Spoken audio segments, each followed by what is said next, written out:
in by India will also see fruition? Well, absolutely. In fact, in much detail, my colleague Megha Sharma has put it out. And for the benefit of our viewers, I would also like to put out some details that Prime Minister Narendra Modi received a warm welcome from the Indian diaspora and the members of the Indian community as he has arrived at the hotel Taj Samudra in Colombo, where he will stay during his Sri Lankan visit. Remember, viewers, this is the second leg of his foreign visit. After Thailand, he has visited now Sri Lanka, where also my colleague Megha Sharma has given out a detailed plan of what all schedules will be carried out later following the talks. The Prime Minister has said that he was deeply moved by the enthusiasm and warmth. People carrying flags of India expressed excitement over PM Modi's visit to Sri Lanka.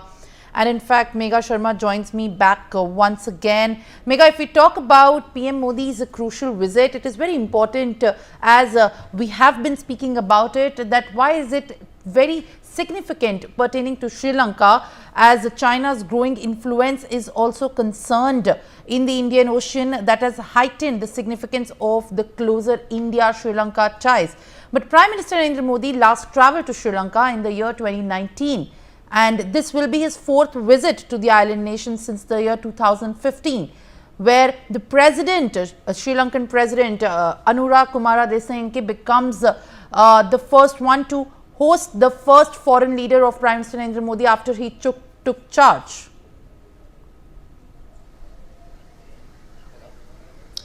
Right, absolutely. It is important to take a look back at what has happened in Sri Lanka in the last 3 years. Actually, ever since COVID-19, when there was humongous amounts of humanitarian aid, financial aid that was provided by India to Sri Lanka for the beleaguered country to take control of the emergency situation that the world, including Sri Lanka and India, were fighting and trying to recover from. And then came the 2022 disaster that was an economic crisis of massive proportions that Sri Lanka has never seen before. And it was at that point of time that India, with its look east, act east and the neighborhood policy, Vishwamitra is the projection that Prime Minister Narendra Modi has put out of India across the globe, and Sri Lanka was no different. There was a humongous financial aid and line of credits the worth of $4 billion that had been provided by India to Sri Lanka, and Sri Lanka has ever been so grateful for that, for it to be able to at least have the semblance of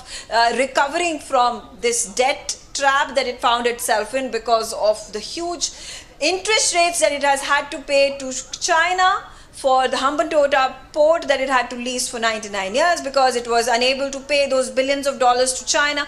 India at that point of time stepping in at the time of the hour, in time of need for Sri Lanka. So Sri Lanka deeply appreciates it and is grateful for the gesture that was showed by India to its neighbor. Remember, we have civilizational ties. There is a large Indian community that resides in Sri Lanka. 4% of the total population of 22 million Sri Lankans actually is the Indian community. Many of them are the diaspora. There are several others who have been living in Sri Lanka for the last 4 to 5 generations. Their grandfathers and great-grandfathers arrived over here primarily from Tamil Nadu and other southern parts of the country to Sri Lanka as plantation workers and decided to settle over here. There are in fact a number of Indians who are who are part of the very rich spice trade that Sri Lanka is well known for, cinnamon trade that Sri Lanka is really well known for.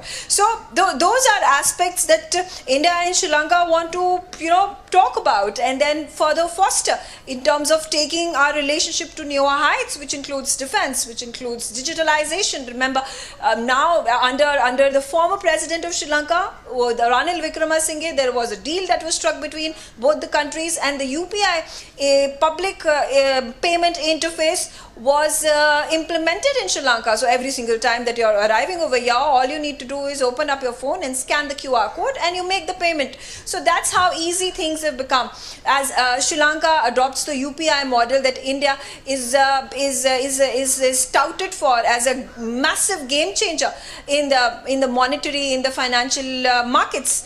And besides that, if you take a look at how renewable energy that has played a major role in the future investments that India wants to do. It already has done. Like I said, the NTPC project that is going to be launched by Prime Minister Modi today is an example of how India wants to take forward this relationship. There is, of course, the energy sector that I talked about, but connectivity, very important. Maritime connectivity. Both nations are, have the common link, not just of the civilizations, but also of the maritime ties. Talking about the Indian Ocean region, extremely important, strategic, from security point of view, from trade point of view, and from diplomatic ties point of view as well. So all those aspects are to be kept in mind when the Prime Minister today meets with the newly elected President of Sri Lanka, and how ties are going to be forged forward here on, keeping both the leaders and the shared values and interests of the country and the countrymen intact. Well, absolutely.